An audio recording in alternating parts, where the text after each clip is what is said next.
Donc Nibiru, d'où vient ce nom? En fait, je dirais qu'il y a eu des tablettes sumériennes qui ont été retrouvées il y a déjà pas mal d'années. Hein, et sur ces tablettes, donc on voit quelque chose de particulier. Donc un espèce de soleil avec des planètes qui entourent le soleil.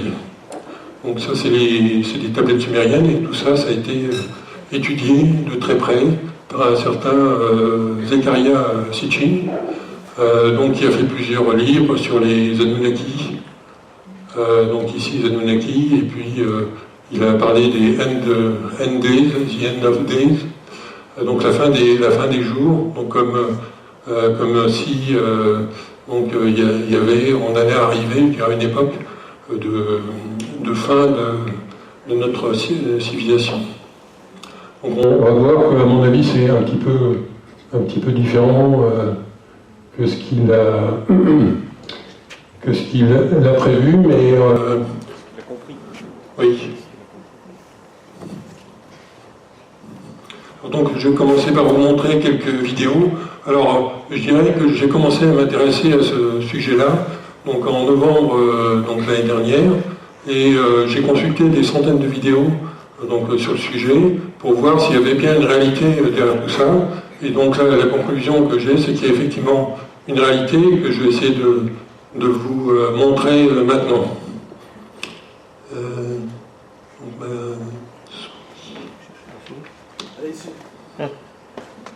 Ah oui, parfait.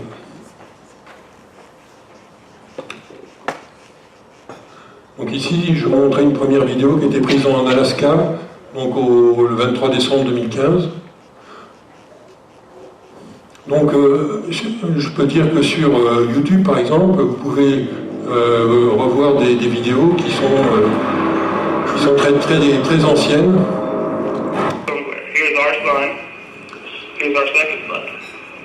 Donc là, vous voyez le soleil, et là, donc, sur la gauche du soleil, vous voyez quelque chose, et donc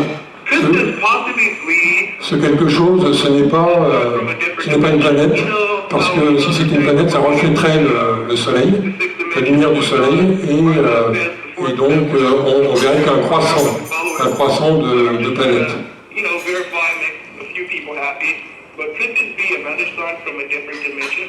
Alors là, donc, il y a plein d'hypothèses qui sont faites par la personne qui est en train de prendre ça avec sa caméra. Donc ici, je pense que les reflets, il y a des reflets rouges qui n'ont rien à voir avec la planète en question.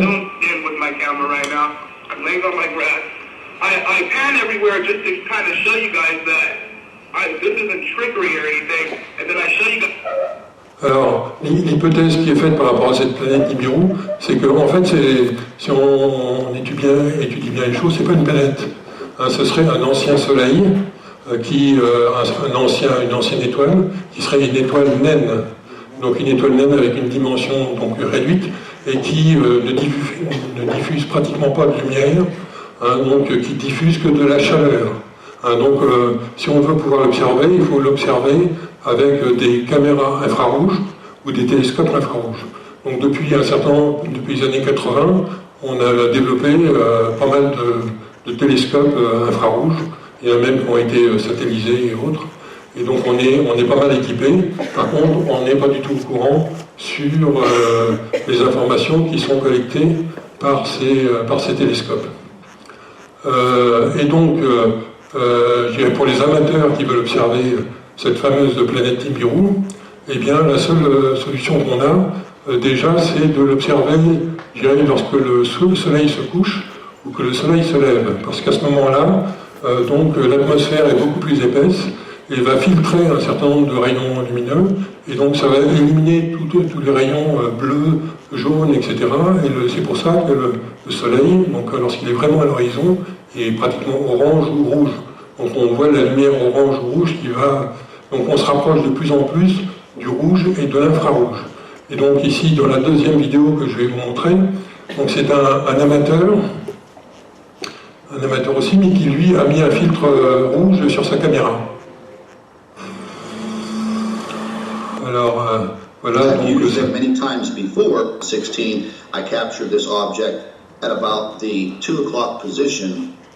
Donc là, cette vidéo-là est prise 19 janvier dernier, on voyait un petit peu la dimension du petit cercle qui se trouve en dessous du Soleil. Et donc, vous pouvez comparer le diamètre de ce petit cercle par rapport au diamètre complet du Soleil.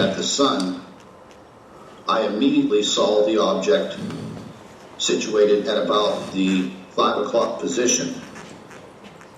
5 p.m. Donc pour pouvoir obtenir ces vidéos, j'ai éliminé toutes les vidéos où il y avait des nuages. Donc là, il y a éventuellement de la brume, mais toutes les vidéos avec des nuages ont été éliminées. Et également, donc ça demande un tri énorme sur les vidéos, parce qu'il y a 90% des vidéos qui ne représentent pas ce genre de choses. Now, I know a lot of people who debunk these videos will say that was a reflection. Alors vous voyez ici des réflexions, ça c'est des réflexions qui sont liées à la caméra, mais ici si vous regardez cette lumière-là, elle ne bouge pas par rapport au soleil. Donc il y a également des réflexions qui sont là, qui sont liées aux objectifs de la caméra. I put my laser goggles on, I looked directly up at the sun, and I was clearly able to see this object. And when I went to the other location, now this object had moved from the 5 o'clock position. Alors le 19 janvier, c'est un jour un peu particulier, parce que là, disons qu'il a eu la chance de voir ce qu'on appelle une conjonction. Une conjonction, c'est-à-dire que la planète Nibiru était juste donc à proximité du Soleil. Donc elle bénéficie un petit peu de la luminosité du Soleil. It's much different than they were using before.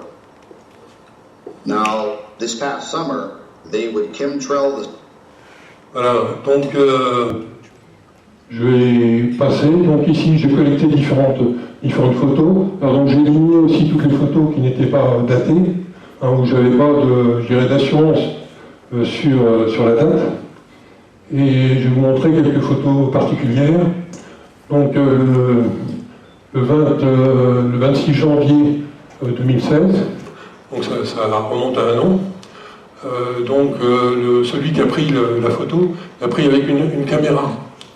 Une caméra, et il a pris la photo à 4 jours de distance.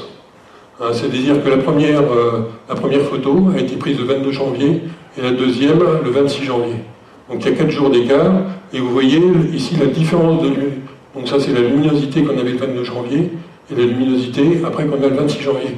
C'est pratiquement difficile à voir pour un œil qui n'est pas averti.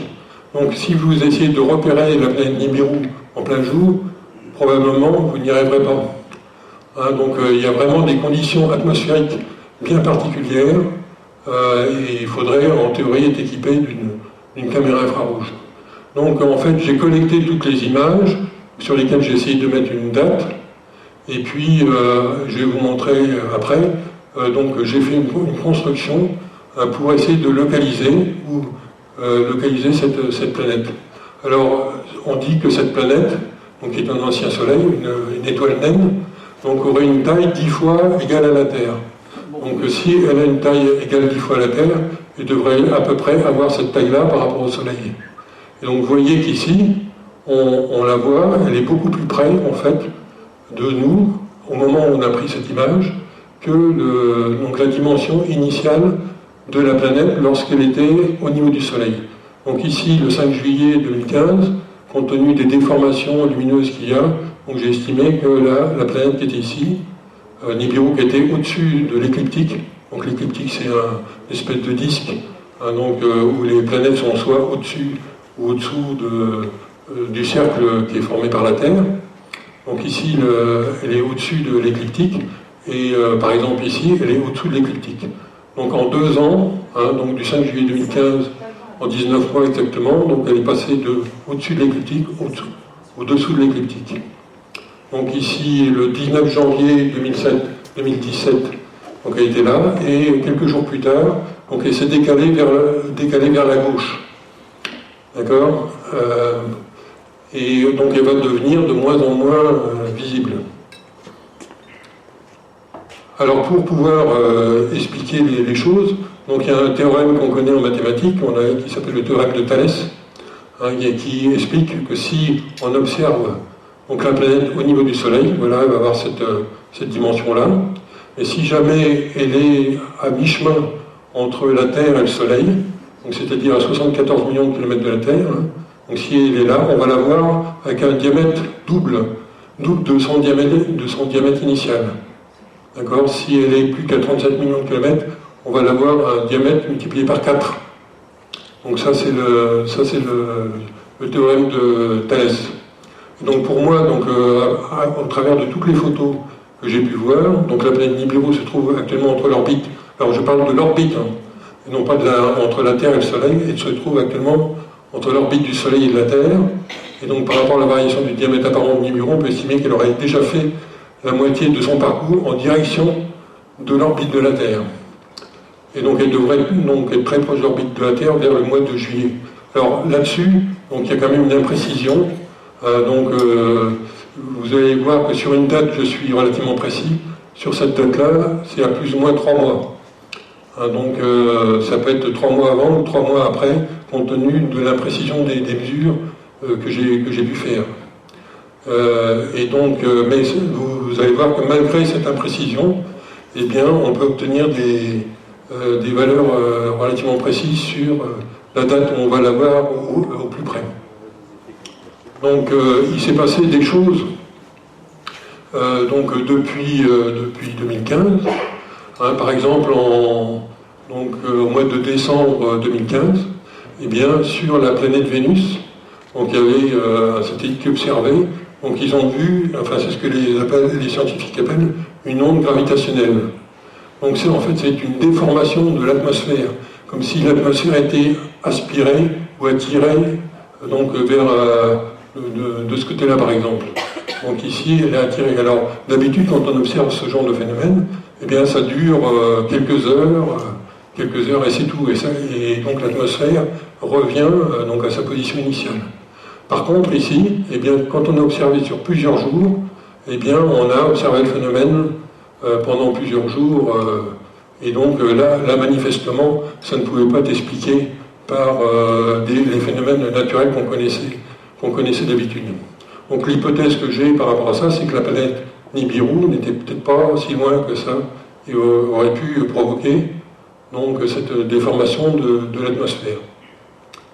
Alors également, lorsqu'on regarde cette image-là, donc ça c'est un relevé de la surface de la glace. Alors si on a des satellites actuellement qui tournent autour de la Terre, qui observent la glace dans l'hémisphère nord et l'hémisphère sud, donc en Arctique et en Antarctique, d'accord ? Et on peut faire un calcul de la surface qu'occupe la glace à tout moment de l'année, et on va faire une somme de toutes les surfaces de glace. On s'aperçoit qu'en fait, au fil du temps, on a perdu un peu de glace à cause du phénomène de réchauffement climatique. Par contre, ici, c'est passé un truc incroyable. Donc, au mois d'octobre, à partir du mois d'octobre, ici, on a eu un espèce de décrochement. Au lieu de gagner en surface, comme on le fait d'habitude dans l'hémisphère nord, eh bien, la glace n'a pas repris au rythme où elle reprenait avant. Et donc, ce décrochement ici, cette absence de surface de glace, eh bien, ne peut pas s'expliquer avec le réchauffement climatique. Donc alors par contre aussi, on a eu en 2012, en septembre 2012, un record, de diminution de glace dans l'Arctique. Et donc pour moi, eh bien, je vous ai dit que en fait, en 2015, la planète Nibiru était probablement à proximité du Soleil. En 2018, elle va quitter l'orbite de la Terre. Eh bien, on peut remonter aussi dans le temps. On peut se dire que 3 ans avant 2015, donc en 2012, eh bien, elle commençait à rentrer au niveau de l'orbite de la Terre. Et c'est probablement une explication pour laquelle, eh bien, on a eu également un décrochement pendant la période de septembre 2012. Donc une diminution significative de surface de glace. Donc on a également d'autres phénomènes qui sont des phénomènes magnétiques. Et donc, à partir, je dirais, des années... Alors, on avait des variations, ça représente en fait le nombre de kilomètres que fait le pôle nord magnétique par an. Donc, le pôle nord magnétique, il n'est pas fixe. Il se déplace un petit peu par an. Alors là, par exemple, ça pouvait se déplacer de 10 km par an. Mais à partir des années 2000, eh bien, ça s'est accéléré. C'est passé à 20 km par an, ensuite 30, 40, etc. 60, et on est toujours dans une phase d'accélération. Donc on a une perturbation de notre pôle magnétique très, très importante. Et donc moi, j'ai pas les données sont très difficiles à trouver donc entre 2010 et 2017. Peut-être qu'on ne souhaite pas qu'on en connaisse davantage sur le sujet. Par contre, on sait qu'on est toujours dans cette phase d'augmentation Alors par exemple, ici en 1860, le pôle nord magnétique était là. Il s'est déplacé en 1910 ici, en 1960 il est arrivé là, en 2000, 2010, on ne sait pas où est-ce qu'il va aller. Donc on voit qu'il y a une perturbation magnétique, et par rapport à la planète Nibiru, étant donné que c'est une planète extrêmement massique, et doit avoir un champ magnétique aussi très très fort, qui peut influencer la Terre, le magnétisme de la Terre. Alors donc en 2008, donc est apparu ce qu'on appelle des crop circles, donc c'est des dessins dans les champs. Là c'est un crop circle qui est arrivé le 15 juillet 2008 à côté de Avebury à Manor en Angleterre. Donc là il y a des choses qui ont été rajoutées sur le dessin. Par exemple Pluton, Neptune, Mars, c'était pas dans le dessin. Ça a été simplement rajouté sur le dessin pour pouvoir vous expliquer les choses. Et ici on voit quelque chose qui est anormal. Donc c'est ici quelque chose qui s'approche de notre système solaire. Donc on appelle la planète X, enfin, que certains appellent la planète X, mais qui peut prendre différents noms, planète X, Nibiru, Némésis, Hercolubus, etc. Donc vous allez trouver tout ça sur Internet. Alors ici on voit qu'il y a une grosse planète, et puis donc il y a des choses qui suivent cette planète. En fait, au niveau de la planète Nibiru, qui serait un ancien soleil, une étoile naine, et sera entourée de petites planètes qui tournent autour et qui se déplacent en même temps qu'elle. Et donc ici, quand on regarde la position des planètes, eh bien ça correspond à décembre 2012. Le 21, je ne sais pas si vous vous rappelez, le 21 décembre 2012, on était censé être la fin du monde. En fait, ça n'a pas été la fin du monde, donc on a survécu. On a tous survécu au 21 décembre 2012, et je pense que vous allez tous survivre donc à la prochaine étape.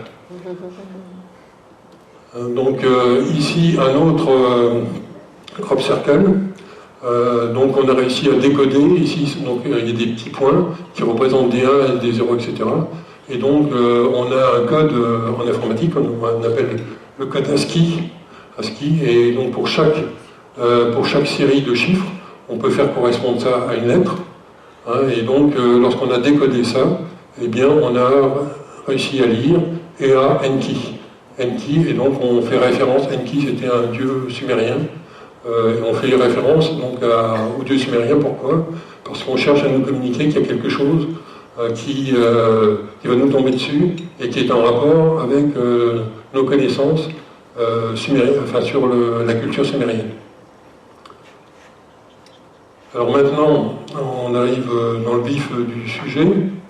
Donc par rapport aux données que j'ai pu compiler, donc le Soleil était là le 5 juillet, le 23 janvier 2016, donc il a progressé comme ça, le 19 janvier 2017, il était là, et donc la planète va continuer à progresser donc, dans le système solaire jusqu'à ce qu'elle sorte je dirais, de l'orbite de la Terre, et également qu'elle sorte du système solaire. Alors ici, en fait, le 19 janvier, on a observé la planète Nibiru, donc avec son diamètre maximum. Mais comme on est en train de progresser, je dirais ici, et bien la planète Nibiru va être de plus en plus petite. Plus en plus petite parce que la distance entre la Terre et la planète Nibiru va augmenter de plus en plus. Et donc quand on sera là, par exemple aux alentours du 22 juillet 2017, eh bien la planète Nibiru sera là. Donc on la verra, enfin si on est capable d'observer, on la verra extrêmement petite. D'accord? Et puis les choses vont progresser, on va arriver au 23 octobre 2017, et là, les choses vont peut-être se compliquer, parce qu'on va se rapprocher de plus en plus, hein, et jusqu'au jour, je dirais, fatidique, qui est aux alentours du 10 janvier 2018. Donc moi, là, je suis précis à quelques jours près, hein, donc 2-3 jours près, mais je dirais que si on doit assister à un spectacle très particulier, donc ça sera eh bien, aux alentours de cette date-là. Et donc on peut avoir par exemple un début d'éclipse solaire pendant quelques jours. Tout dépend de la position de Nibiru par rapport donc au Soleil, et également à sa proximité par rapport à la Terre. Donc là c'est une date relativement précise. Par contre, la distance qu'il y aura entre Nibiru et la Terre, ça c'est particulièrement imprécis. Ça peut être beaucoup plus proche ou beaucoup plus éloigné, donc je ne sais pas exactement quelles seront les influences. Donc dès qu'on aura dépassé cette date-là, la Terre va continuer son chemin, et puis à ce moment-là, Nibiru, au bout de quelques mois, va sortir de l'orbite terrestre et va repartir dans le système solaire, parce que, donc, d'après les Sumériens, il aurait, je dirais, il ferait un tour complet en 3600 ans. Voilà. Alors, donc c'est presque la fin de ma conférence, mais je vais juste vous montrer donc, une petite vidéo qui va vous donner un petit peu l'ambiance de ce qu'on est capable de voir actuellement, par exemple, au Canada. Je ne sais pas si certains d'entre vous ont vu ces images-là. C'est quelque chose qu'on ne voyait pas il y a quelques dizaines d'années.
Donc là, vous observez des puits de lumière qui s'ouvrent dans le ciel. Bon, comme la lumière se déplace en ligne droite, donc c'est normal de voir ça, mais c'est quand même des images assez exceptionnelles. Et je ne pense pas que vous ayez pu voir ça auparavant, je dirais, à Grenoble ou dans les environs.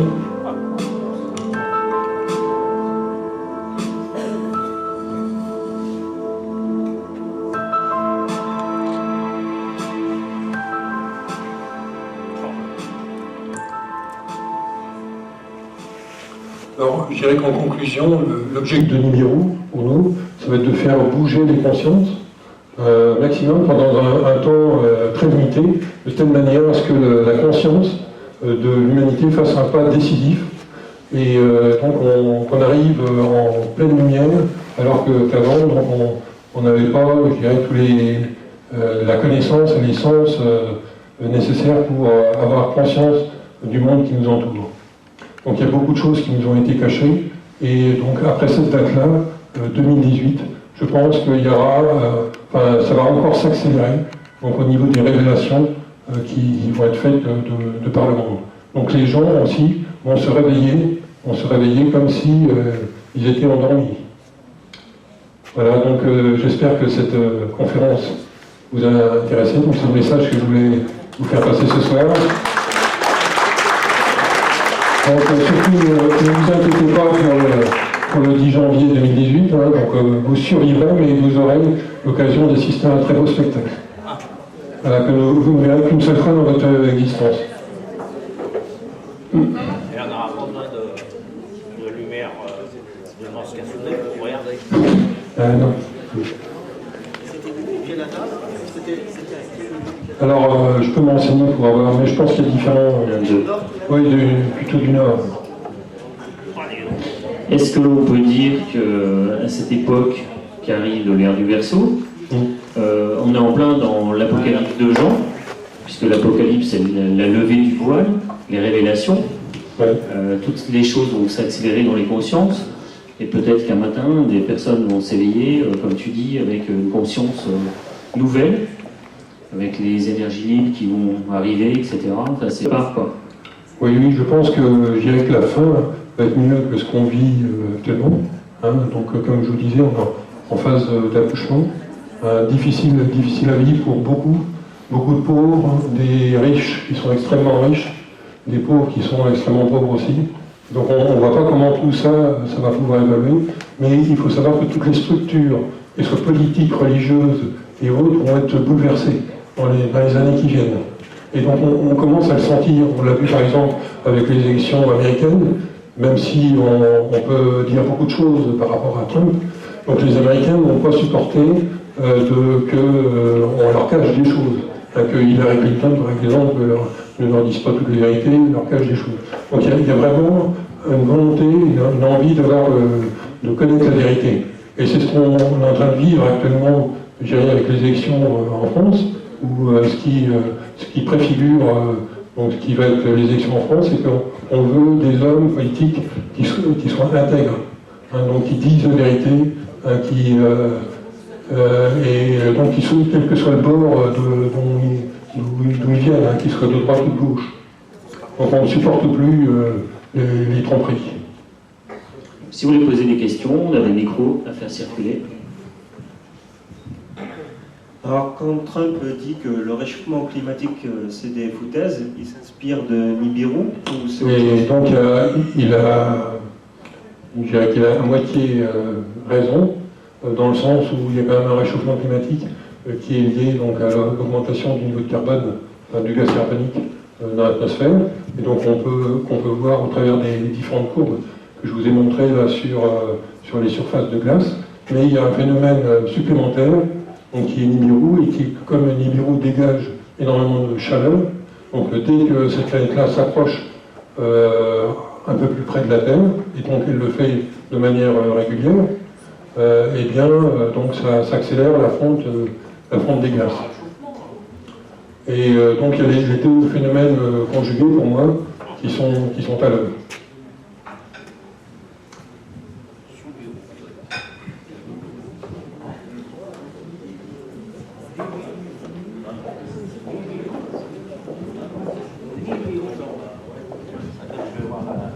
Pour continuer la question du monsieur, en fait, quand même, d'après certains scientifiques, si on dépasse un certain nombre de degrés, ça va être infernal à vivre pour certaines populations du Sud. Il va y avoir une migration climatique, enfin ça va être la catastrophe, c'est l'apocalypse de gens. Enfin voilà, donc Nibiru ou homme ou les deux, si on dépasse, c'est peu de choses, paraît-il, enfin, je ne sais pas. Alors ça, c'est certaines écoles qui disent ça. Si le gars là de chez Trump et ainsi de suite, ils ont d'autres théories autres, bon, comment... Et puis vous parlez de Trump quand il est passé, je veux dire, il est effectivement, vous dites l'élection américaine, c'est une chose, il est là, d'accord, mais après le mécanisme, pourquoi il est là, ça n'est pas seulement peut-être contre Hillary ou le reste. Et maintenant on a découvert peut-être qu'il y a peut-être un rapport, il était peut-être de mèche un peu avec Poutine, il a mis des Russes pour aller traficoter certains trucs de sites et tout, donc il est passé un peu en forme. Bon, après on ne sait pas, il n'y a pas que des mouvements de masse, il y a peut-être autre chose aussi, hein, je ne sais pas. Ah oui, donc je reconnais que c'est difficile de tout expliquer, mais on est justement dans cette ère-là où les choses vont très vite, et tout n'est pas explicable, les gens ne maîtrisent plus rien. Les politiques n'ont plus le sentiment de maîtriser les choses parce que les sondages Ce que dit un sondage un jour n'est plus vrai le lendemain, et ça devient très compliqué pour eux. Donc ils ont beaucoup plus de mal à manipuler les populations. Tu n'as pas parlé du peuple des étoiles par rapport à l'ère du Verseau. Oui. La plupart des traditions, que ce soit des religions ou des mythologies, parlent du retour des dieux. Oui. Alors, Tu vois ça comment? Oui, j'en ai pas parlé, mais moi j'ai vu de plus en plus de vidéos là, sur YouTube toujours, d'OVNI, et il semble que là il y a eu un changement de comportement des OVNI depuis quelques temps, c'est-à-dire qu'avant ils étaient relativement discrets. Et là j'ai l'impression que je pourrais vous montrer une vidéo, et bien ils se donnent en spectacle. Et donc c'est comme s'ils voulaient faire sentir leur présence. Leur présence aujourd'hui, leur dire à l'humanité coucou, on est là, il va bientôt falloir vous intégrer notre présence, je dirais, dans votre conscience, ne pas faire comme si on n'existait pas. Je ne sais pas si vous êtes intéressé pour voir une des vidéos qui a été prise par exemple à Jérusalem.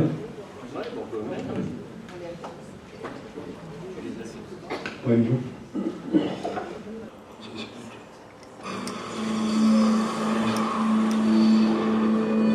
Nighttime sky, I myself have captured very strange objects in the sky that I just could not explain. But nothing of this magnitude. This was just absolutely spectacular. So I thought that I would Chico extraterrestrial UFOs. And the first video that you're seeing was filmed over Israel. What possibly may be two UFOs. Now, I'm a firm believer in UFOs and also extraterrestrial life. And let's face it, folks, we live in a very large solar system, a vast galaxy.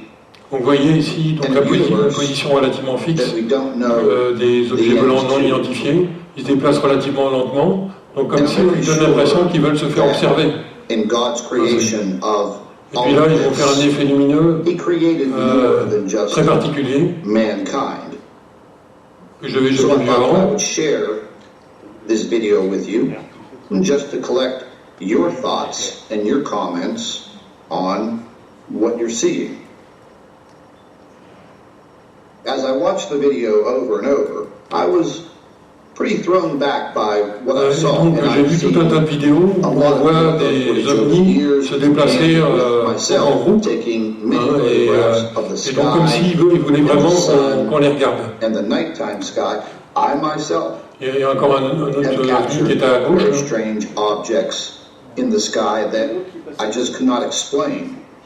Voilà, donc bon, je ne vais pas rentrer trop dans le détail par rapport à ça. To see this. And then she sent me another piece of video footage which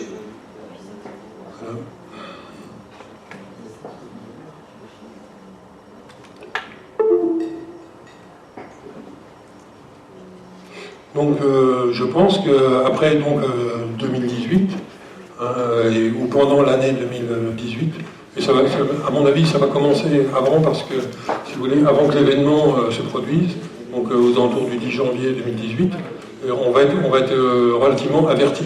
Alors moi, en fait, si je me suis intéressé à ça, en novembre l'année dernière, c'est parce que je suis un petit peu les messages ce qu'on appelle les channels, des entités soit spirituelles, soit extraterrestres, et j'ai trouvé un certain nombre de messages qui étaient convergents par rapport à Nibiru.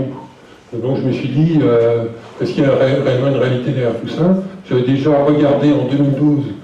Donc si on voyait quelque chose au travers de vidéos, je n'avais rien vu à l'époque qui m'avait convaincu. Et là, par contre, sur un beaucoup plus grand nombre de vidéos, là j'étais convaincu qu'il y avait une réalité derrière. Et donc, d'après les channels, donc dans cette époque un peu particulière, donc avec l'événement qui va se produire, on devrait aussi voir apparaître beaucoup plus de flottes d'ovnis et autres qui vont se manifester en grand nombre. Et donc pour indiquer qu'en fait on est en train de réellement basculer d'une ère à l'autre. Donc ça devrait être assez impressionnant. Ben, ça, j'ai pas encore la garantie sur Grenoble, mais je pense qu'il va y avoir un phénomène mondial, déjà qu'on a, par exemple, au niveau des sons qu'on entend dans l'atmosphère, donc 2 ou 3 mois avant, donc avec une interaction de la gravitation et également du magnétisme entre la Terre et Nibiru, il va y avoir des phénomènes sonores qu'on va entendre un peu partout dans le monde. Donc ça va être impressionnant, mais comme vous êtes au courant, ne paniquez pas, n'ayez pas peur, hein, donc c'est juste pour prévenir que les phénomènes, ce genre de phénomène va arriver.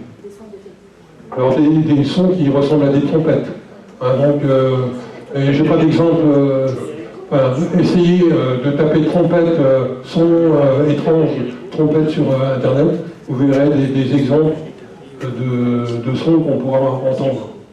Quel événement? L'événement, c'est la proximité en fait, de Nibiru avec la Terre, à une distance qui ne s'est jamais produite avant, même en 2012.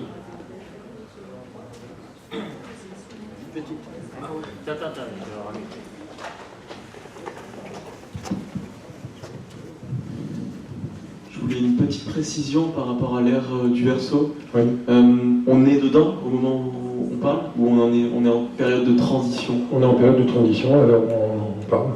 D'accord. Bien quand toutes les, je dirais, après 2018, là on va vraiment franchir une étape de conscience, mais il faut voir quand même que, je dirais, qu'il va falloir un certain nombre de semaines, de mois, voire d'années pour certains, pour vraiment prendre conscience de tout ce qui, de tout ce qui va arriver. Donc chacun va aller en fait à sa propre vitesse. Hein, donc soyons patients pour certains, mais on arrivera tous, je dirais, à prendre conscience effectivement qu'on a changé d'air, mais ça ne se fera pas à la même vitesse pour tout le monde. Certains disent que ça a commencé le 5 février 62 parce qu'il y avait 7 planètes dans l'ère du Verseau. Oui. C'était complètement exceptionnel. Ils ont même cru à la fin du monde, un peu comme en 2012. Oui. Je suis d'accord. Mais je dirais que les fins du monde ont été annoncées régulièrement, pratiquement tous les ans.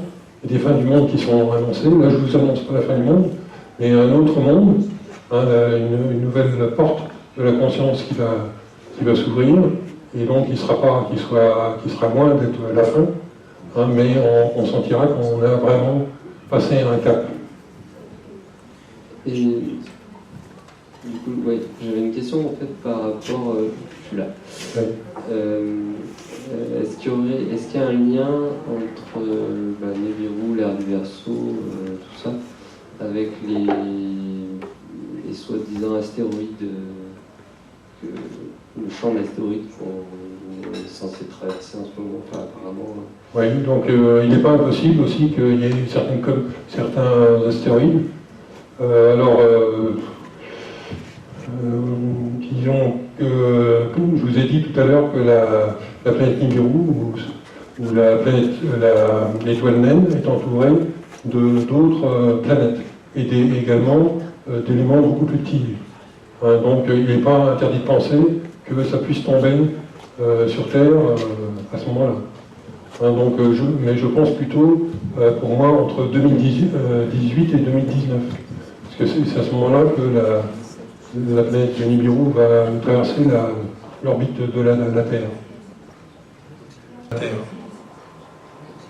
Juste, je voulais montrer une petite vidéo, on ne va pas la voir complète, quand tu disais qu'il y avait des objets qui se montrent assez impressionnants. Donc là, c'est filmé à Charlotte, aux États-Unis, récemment, par un chauffeur de bus, qui est sorti de son bus, filmer quelque chose apparemment d'assez massif.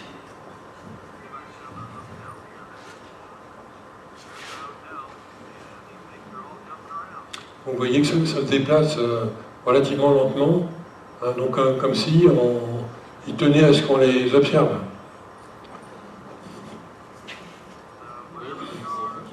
Et également, il y a des effets lumineux, donc ils allument, ils éteignent, etc. Du coup, on est là. En gros, oui, peut-être. Mais de là à décoder. Il y a des nuages devant nous. il y a des nuages. Des gens qui filment des structures où c'est luminescent, où on se demande si c'est un triangle, si c'est un objet gigantesque, si c'est plein de petites lumières. C'est assez déconcertant. Donc on va voir ce genre de choses de plus en plus pour moi. Je ne sais pas si vous-même vous assisterez à tout ça, mais si vous êtes curieux, vous allez à l'extérieur également, donc vous assisterez certainement à des choses. Et je suppose que c'est plus facile pour les nouvelles générations. Ce changement-là, je pense que les nouvelles générations vont être capables d'accéder à ce nouveau type de conscience beaucoup plus rapidement que les anciens. D'accord parce que ils sont arrivés donc avec je dirais un peu cet objectif de traverser cette période transitoire et d'ouvrir donc l'ère du Verseau. Est-ce qu'il peut y avoir Je me suis un peu posé cette question qui me crée pas trop d'angoisse, mais une certaine appréhension.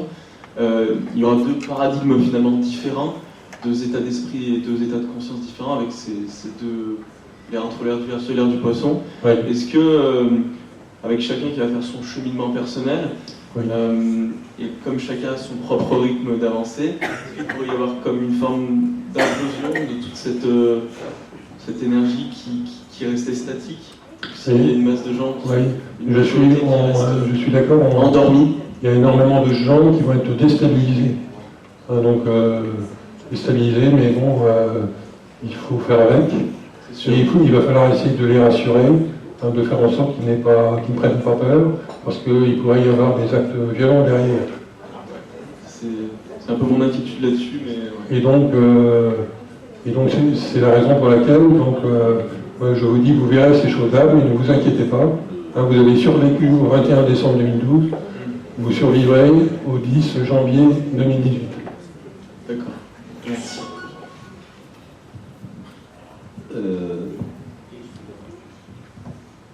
On parle de l'ère du Verseau sur les 2 bilans à venir avec une période de transition, mais la période de transition, tout à l'heure tu évoquais l'année 2160, etc.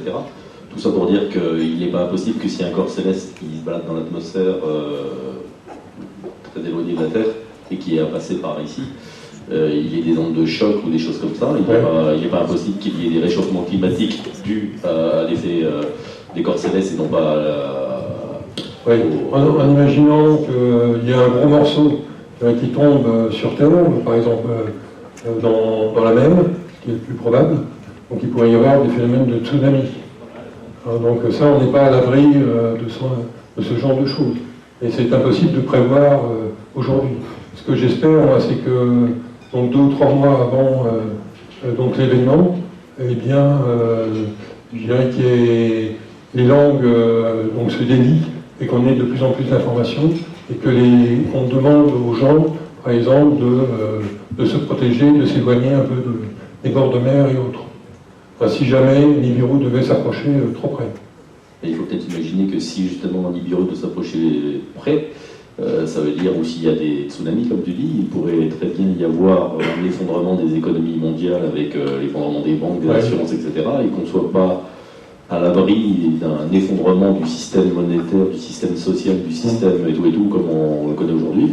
Oui. Et donc on est peut-être appelé à vivre des événements majeurs, très compliqués pour l'être humain, avant peut-être dans 1000 ans, 2000 ans, enfin peut-être pas 2000 ans, mais... Alors, un des scénarios catastrophes, effectivement, si Nibiru était très proche de la Terre, c'est que il y ait de grosses craintes au niveau des centrales nucléaires, par exemple, et de toutes les productions d'électricité, et que les gouvernements décident d'arrêter les centrales nucléaires et d'arrêter toute la production d'électricité. Et là, très rapidement, l'économie s'effondre. On pourrait être dans ce scénario catastrophe, mais je ne pense pas, jusqu'à présent, je n'ai pas d'informations, de données suffisantes pour aller dans un sens ou dans l'autre. Philippe, j'aimerais t'interroger sur quelle est la perception, à travers les travaux, les recherches que tu as fait, à aucun moment tu n'évoques la position de la communauté scientifique, de la NASA, de toutes les agences spatiales qui sont quand même très bien outillées, qui ont des satellites en orbite, des moyens d'observation au sol. Et c'est vrai qu'aujourd'hui, officiellement, il y a eu des spéculations qui ont été partagées dans les médias à propos de corps plus ou moins massifs, mais qui orbiteraient très au-delà de l'orbite de Neptune. C'est la première fois que je vois un document qui fait allusion à une naine rouge, parce que ça serait une naine rouge, cette place, naine brune. Ou naine brune, Oui. une naine brune, et tu la présentes, alors tu dis elle serait sur une trajectoire qui est a priori très inclinée par rapport au plan de l'écliptique. Alors, elle est passée, je dirais, lorsqu'elle est arrivée en 2012, elle était très au-dessus de l'écliptique. Donc elle a traversé. En 2016, elle est passée au niveau du Soleil, elle est passée derrière le Soleil, et elle est passée actuellement elle est au-dessous de l'écliptique. Et donc elle s'éloigne. Et donc elle s'éloigne du Soleil et se rapproche de l'orbite de la Terre. D'accord. Alors comment expliques-tu que la communauté scientifique, si ton interprétation des éléments que tu nous as montrés est fondée, comment expliques-tu le silence de la communauté scientifique qui ne fait en aucune façon mention? Alors moi, le document qui m'a intéressé, c'est l'onde gravitationnelle que tu as effectivement montré sur l'atmosphère de Vénus. Parce qu'il est clair que si on a un astre très massif qui se balade à proximité du plan d'équilibre ou de l'orbite des planètes telluriques, on aura des effets gravitationnels très significatifs, qui peuvent alors à la limite se traduire par un accroissement de l'activité sismique, par exemple sur les planètes telluriques, voire effectivement des instabilités sur les orbites des corps à proximité desquels ce corps massif passerait. Oui. Donc il y aurait un phénomène chaotique, c'est-à-dire une instabilité qui résulterait en fait de la proximité d'un corps aussi pesant qui traverse en fait le système solaire. Et en plus un phénomène dont on devrait retrouver des traces, puisque c'est un phénomène cyclique, à l'évidence, donc on devrait retrouver des traces. C'est quoi, d'ailleurs, tu as donné une information, je crois, sur la 3600 ans. 3600 ans, donc si vous voulez des données un peu historiques, la disparition de l'Atlantide pourrait être liée en partie à la présence de Nibiru. Donc, toi, par exemple, tu corrèles les gros séismes qu'on a pu constater ces 10-15 dernières années, parce que je crois qu'on a eu au moins deux tremblements de terre de plus de 9 sur l'échelle de Richter. Ouais. Donc, par exemple, en mars 2011, on a eu le problème à Fukushima. Donc là, la planète Nibiru était déjà assez proche de l'orbite de la Terre. Et donc en 2012, elle a passé l'orbite. Alors après, pour pouvoir avoir des phénomènes sismiques, donc en général, on constate ça avec des alignements planétaires entre la Lune, la Terre et d'autres planètes. Donc quand on a certains alignements, donc on a une fréquence de séisme plus importante. Quelle est la position des organismes officiels sur le Nibiru? Je dirais qu'il y a une communication qui a été faite par la NASA jusqu'en 1983 à peu près. Donc parce qu'ils avaient découvert cette planète, et bien au-delà à l'époque elle était bien au-delà du système solaire, mais nos télescopes étaient suffisamment puissants et donc ils se posaient un certain nombre de questions à ce sujet-là, mais depuis c'est le blackout. Donc on n'a plus de communication. Et je pense qu'il y a une raison bien particulière, c'est pour éviter qui peut s'expliquer, pour éviter la panique, pour éviter quoi que ce soit, parce que donc, il pourrait y avoir une mauvaise interprétation de la population. 3600 ans, ça fait quand même l'Antiquité, vous voyez, donc l'Atlantique, après certains, notamment les Indiens et tout ça, ça serait même quelque chose qui serait plutôt de 7000, 10 000 ans, quoi. Donc 3600, ça peut pas... Enfin, c'était quand même 100 et quelques années avant Jésus-Christ, donc voilà, c'était 1600 avant Jésus-Christ, et donc voilà, il y avait quand même... Je sais pas si vous avez les Égyptiens, et on a... L'Atlantique, si tant est qu'elle existe, ça doit être bien avant. Je ne sais pas si vous connaissez l'histoire de Moïse, donc, qui a traversé la mer Rouge. Et donc, s'il a réussi à traverser la mer Rouge et à quitter l'Égypte, c'est parce que, donc, on raconte dans la Bible qu'il y a eu les 10 plaies d'Égypte. C'est-à-dire, il y a eu tout un tas de problèmes. Et quand on regarde une par une, donc les plaies d'Égypte, on peut se dire, ça s'apparente à un réchauffement climatique. Et donc, par exemple, ils avaient des moustiques, des sauterelles, etc., des maladies pas possibles. Donc, ça, oui, ça serait peut-être plus. et donc, par contre, ça remonte à 3200 ans. Alors, ça ne colle pas tout à fait avec la date. Maintenant, est-ce qu'on a une grande précision sur l'Exode de Moïse? Bon, là, on peut. Je ne sais pas. Oui, on peut spéculer. Bonjour, bonsoir plutôt. Oui, je vais vous poser une question à propos de l'énergie libre. Ouais. Si un jour on y accède, serait-il possible qu'on puisse se débarrasser du système monétaire qu'il y a sur Terre? Parce qu'avec l'énergie libre... Disons qu'il n'y a pas une relation directe entre l'énergie libre et le système monétaire. Donc l'énergie libre, ça permettra de faire fonctionner tous vos appareils à la maison, ainsi que les voitures, donc grâce à cette énergie. Donc c'est vrai que l'énergie va devenir extrêmement bon marché, mais il va falloir continuer à vous nourrir, par exemple. Il va falloir continuer à vous vêtir. Donc tout ça, ça demande des services. Et la meilleure solution qu'on ait trouvée jusqu'à présent, c'est l'utilisation de l'argent pour faire des échanges. Mais comme je disais pendant la conférence, donc l'argent va prendre de moins en moins d'importance. C'est pour ça qu'on parle par exemple du revenu universel actuellement. Donc ça c'est une idée qui traîne déjà depuis un certain temps, mais qui verra peut-être un jour, lorsque ce sera le moment et que les gens seront prêts. Au sujet de l'Atlantide, en fait, elle se serait écroulée ou elle aurait été détruite en plusieurs parties. Et on parle aussi du volcan de Santorin, tu sais, 1450, comme un des derniers moments où l'Empire Atlante se serait écroulé. Oui. Alors, en fait, pour moi, au niveau de l'Atlantide, donc c'était des îles qui étaient déjà morcelées, donc qui étaient au milieu de l'Atlantique, et donc il y avait déjà des phénomènes naturels, vous savez, d'écartement des plaques, donc entre l'Amérique et l'Europe. Donc il y a un phénomène naturel avec des séismes qui sont parfaitement explicables, qui sont en plein milieu de l'océan Atlantique. Et donc ces îles étaient plus ou moins amenées à disparaître. Donc je pense que la présence de Nibiru aurait juste accéléré le phénomène. Et il aurait accéléré le phénomène sur deux axes, plus d'éruptions volcaniques et autres, et plus de réchauffement, et donc les eaux qui montent dans une période très courte, en quelques années. Après, sur l'ère du Verseau en tant que tel, moi je suis plutôt optimiste à moyen ou à long terme. Oui. Mais j'aime bien la vision de Jung, le psychologue des profondeurs. Lui, il avait passé des années à essayer de déterminer la date d'entrée dans l'ère du Verseau. Il avait dit 1997, il était astrologue, il servait de l'astrologie. Mais il disait que ça serait une période très difficile. Il avait une expression, il disait le Verseau enflamme les forces vives de Lucifer. Il y a quelques jours avant sa mort, il avait eu une vision où il voyait la moitié de la Terre détruite et derrière, après une reconstruction. Sur la fin de l'ère du Poisson, il avait une notion intéressante qui s'appelait énantiodromie. Bon, c'est un mot un peu savant, ça vient d'Aristote. C'est-à-dire que la fin du cycle est semblable au commencement du cycle.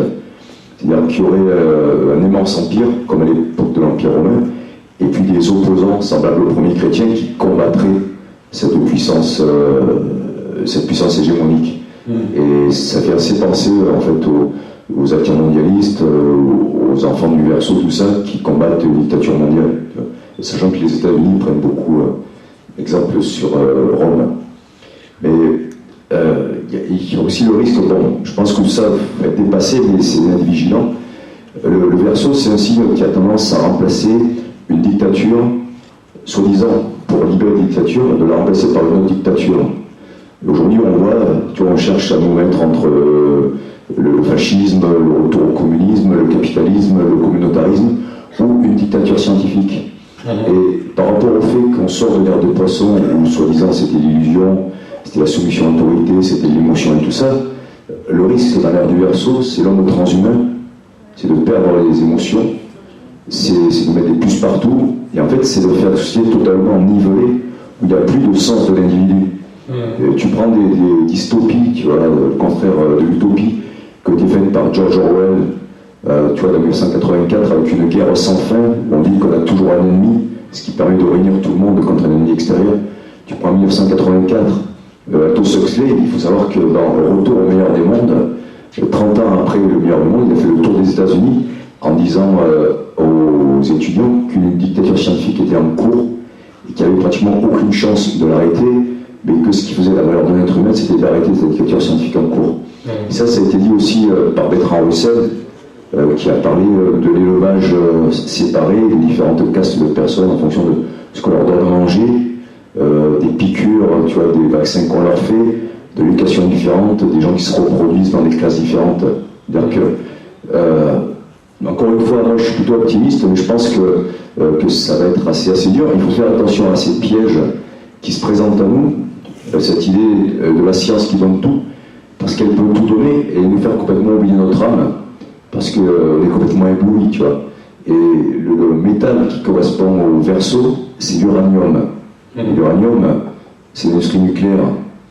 Et c'est le risque de totalement détruire la Terre, parce que le verso, c'est celui qui dissèque aussi, qui prend tous les risques pour le meilleur et pour le pire, et qui peut faire tout exploser, parce qu'il va disséquer l'esprit, il va dire on a disséqué l'esprit, on n'a pas trouvé Dieu, on a disséqué la matière, on n'a pas trouvé Dieu, on est allé au fond de l'espace, on n'a pas vu Dieu, sauf qu'ils ont complètement oublié cette façon qu'ont les poissons de communier directement. Donc il y a aussi ce genre de risque dans les Verseaux, tu vois, soi-disant comme les francs-maçons, par exemple, c'est la fraternité, c'est typique du Verseau, et ils nous libèrent de qui? Ils nous libèrent d'une royauté, mais derrière, voilà, c'est eux qui tiennent le monde. La façon dont ils contestent le conspirationnisme, ça montre bien aussi qu'ils ne sont pas vraiment du côté du Verseau, tu vois. Voilà. Oui. Donc, je ne nie pas le fait qu'il y ait une forme de gouvernement mondial qui essaye de nous asservir. Donc ça c'est... et qui nous a asservi et qui nous a servi encore avec différents moyens, l'argent, les guerres, la drogue, etc. Donc il y a des multiples possibilités d'asservissement de l'être humain. Et justement, donc, un des objectifs du Verseau, c'est de se libérer de ces asservissements, comme j'ai essayé de pouvoir le montrer. Et justement, et pour ça, je pense qu'il y a un travail actuellement qui est fait par les extraterrestres pour nous aider dans ce sens-là, et pour qu'il y ait, je dirais, une révélation, une divulgation complète sur notre place en fait dans l'univers. Donc on a été mis d'une certaine manière en quarantaine pendant un grand nombre d'années. Il paraît que ça fait à peu près 320 000 ans qu'on est mis en quarantaine. Donc le temps que l'homme développe sa conscience. Donc pour moi c'était un plan qui était organisé, mais qui a permis à l'homme de franchir toutes les étapes de conscience qu'il devait franchir. Maintenant on doit passer à une nouvelle étape, et ça ne sera plus compatible avec quels que soient les asservissements qu'on a connus dans le passé. Ça c'est mon point de vue. Moi, je pense que c'est pas le fait que je suis Verseau. Là, tu as cassé les Verseaux, en fait. Non, mais c'est pas là.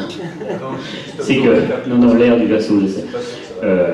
En fait, moi, personnellement, je pense que, justement, le fait que tu parlais des puces, le nouvel ordre mondial, justement, ils veulent nous emmener dans un tunnel, ils vont bien le boucher pour qu'on soit bien coincé dedans.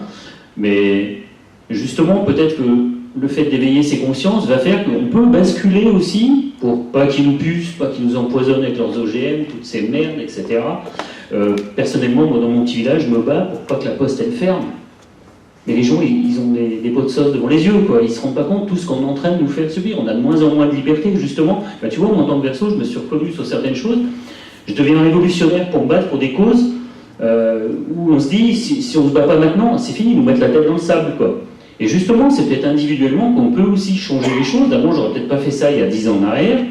Au jour d'aujourd'hui, tu vois, il faut justement, par la communication qu'on peut avoir avec l'outil Internet, etc., peut-être semer des graines, éveiller des consciences et justement basculer pour justement ne pas arriver à ça, quoi. Alors ça va être difficile, c'est sûr, on se bat contre des forces puissantes, mais peut-être qu'on peut basculer dans un monde où on va s'éveiller à la spiritualité, où on sera plus dépendant de multinationales. Moi je vois par rapport à l'énergie libre, tous, là, quand on est passionné d'ufologie, on s'intéresse à l'énergie libre.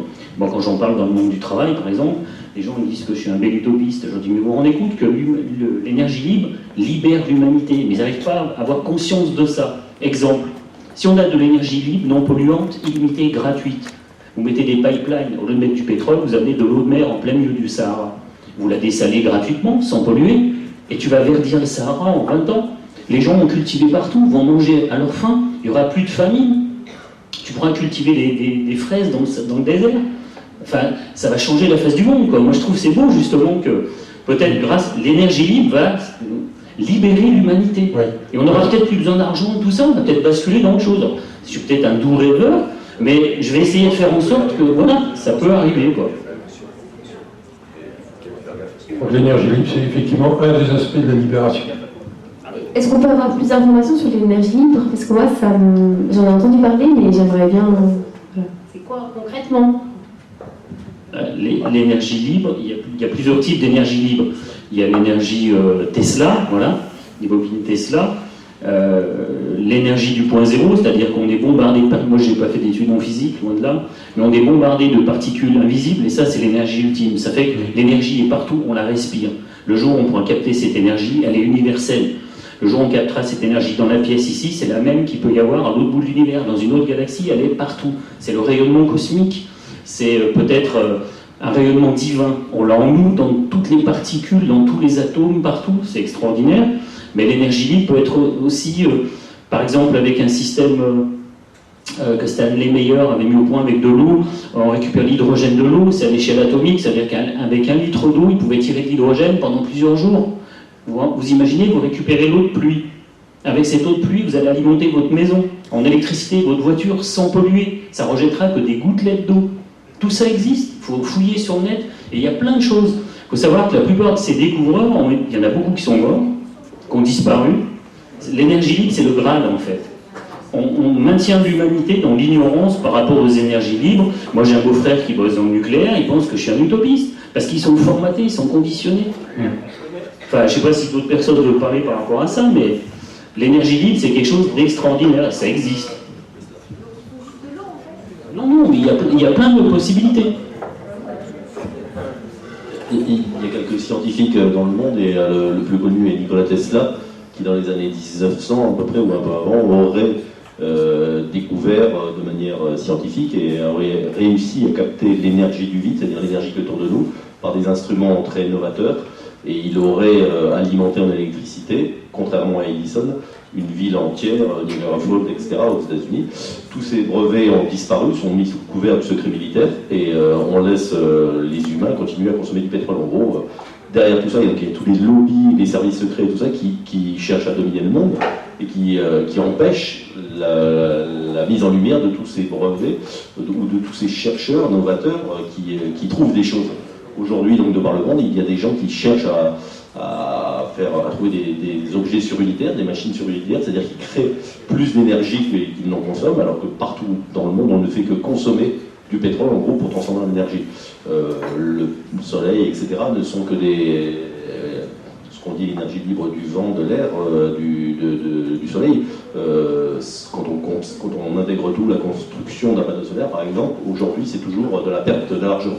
Voilà, donc tout ça pour dire qu'il y a quand même quelques chercheurs, et on peut penser qu'on va arriver un jour à retrouver l'énergie libre au niveau global. Par contre, on s'oppose à nos dirigeants à très haut niveau qui ne veulent absolument pas qu'on puisse être libre. Voilà.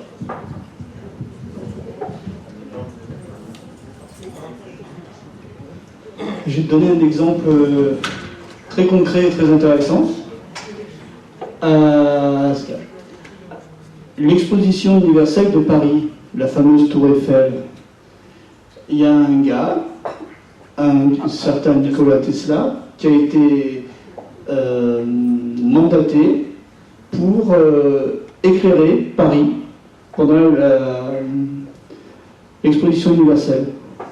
Seulement, ce qu'il faut savoir, c'est qu'à Paris, il n'y avait pas de quoi faire du courant. Il l'a fait comment? Comment il a pu éclairer Paris pendant l'expo universelle? C'est intéressant, ça. Avec des lampes, mais on ne sait pas ce qu'il y avait au bout. Alors, au bout, il y avait un générateur autonome. Il a roulé dans les années 1940, pendant une semaine, avec une voiture très haut de gamme. Donc il avait demandé à avoir un moteur électrique à courant alternatif. Et il est arrivé avec sa petite boîte, donc il avait demandé des plans particuliers pour la voiture. Et il est arrivé avec sa petite boîte, il a branché sa petite boîte dessus. Et il y avait un voltmètre, et le voltmètre, à peine branché sa petite boîte, le voltmètre était à fond. C'était juste des lampes. C'était juste des lampes électroniques.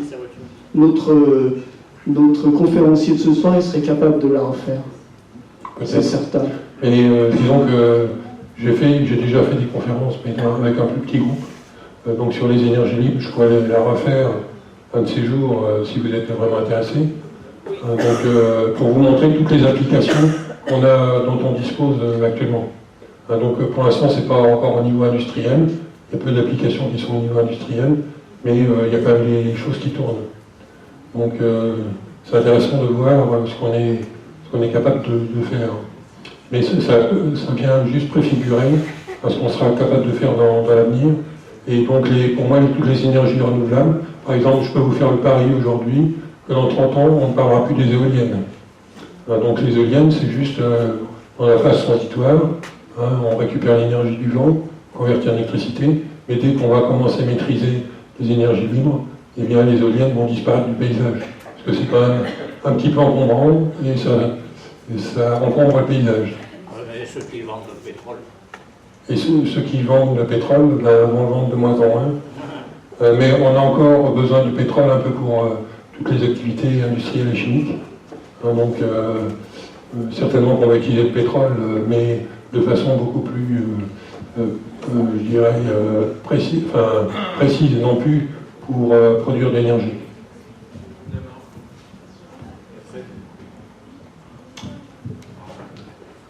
Il faut aussi préciser que, en fait, tous ceux qui ont fait des inventions d'énergie libre, il y en a beaucoup qui ont disparu. Oui. Ou acheté, qu'on n'entend plus parler. Non mais,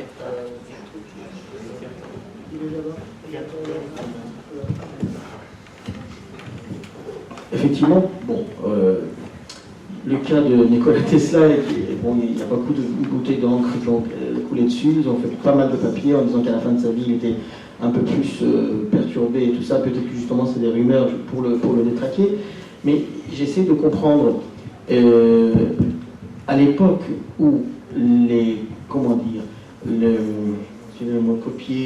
plagier des choses et aller copier, c'était beaucoup plus facile que maintenant. L'espionnage industriel qui devient compliqué, plus ou moins compliqué, encore c'est très faisable aujourd'hui, se faisait déjà beaucoup à l'époque. Il y en a même qui disent que à l'époque des Anglais, les Français ou les Anglais envoyaient avant l'ère de l'industrialisation, ils envoyaient quand même des équipes pour aller pomper ce qu'il y avait chez l'un et chez les autres. Nikola Tesla, s'il avait... je veux bien, si Paris était illuminé avec des générateurs un peu partout, par-ci par-là, certainement qu'il y a des gens qui l'auraient essayé de comprendre, ils auraient piqué un rond du générateur, enfin, voilà. Donc, deux choses l'une, soit c'est une conspiration, je veux dire, même les gens qui repartaient dans leur pays en disant, tenez, il y a ça et tout ça, donc il y a une conspiration supra-étatique, une conspiration internationale qui fait qu'il y a un chef de plomb, soit c'est de la foutaise. Alors, je vais vous raconter une anecdote qui m'est arrivée en 1997, parce que je voyage pas mal de par le monde, donc comme je fais de l'industrialisation dans le domaine électronique. Là, j'étais en Californie, et donc j'étais avec le patron de International Rectifier, et donc il était tout content de me montrer sa voiture. Donc en 1997, il avait une voiture électrique. Donc cette voiture électrique, elle faisait partie d'une série de voitures qu'on a appelée à l'époque EV1, donc Electric Vehicle One, et donc il était très content de sa voiture. Il y a eu à peu près 1000 voitures électriques qui ont été fabriquées à l'époque pour alimenter donc, des personnes qui tournaient autour de Los Angeles et autres. Et donc les gens étaient relativement contents de leur voiture. Et donc il y a eu à un moment donné General Electric qui a demandé à rapatrier toutes les voitures pour je ne sais quelle raison. Ils ont fait disparaître donc les voitures électriques qui existaient à l'époque et qui fonctionnaient avec des batteries au plomb.